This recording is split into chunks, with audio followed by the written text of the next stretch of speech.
Welcome to my channel.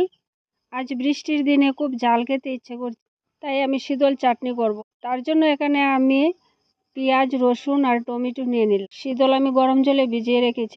এখানে পেঁয়াজ, রসুন, টমেটো রেডি হয়ে গেছে আর শীতলগুলিও আমি পরিষ্কার করে ধুয়ে নিয়েছিলাম। এখন কড়াতে তেল দিয়ে আমি পেঁয়াজগুলো ছেড়ে দিলাম। পেঁয়াজগুলি দিয়ে কিছুক্ষণ ভেজে আমি রসুন দিয়ে দিলাম।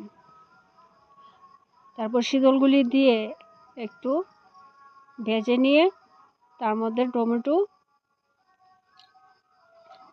দিয়ে একটু নাড়াচাড়া করে এখানে হলুদ গুঁড়ো, মরিচের গুঁড়ো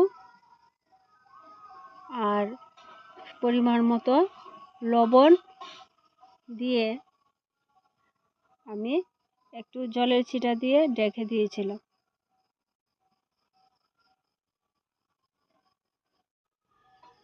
তো এখানে সব কিছু দিয়ে আমি একটু ঢেকে দিয়েছিলাম। ঢাকনা যখন খুললাম তখন ভালো একটা সেন্ট আসছিল। হয়ে গেছে আমার চাটনি। এখন টেস্ট করার পালা। সত্যি চাটনিটা খুব ভালো হয়েছিল। এখনকার মতো বাই, দেখা হবে নেক্সট কোনো ভিডিওতে।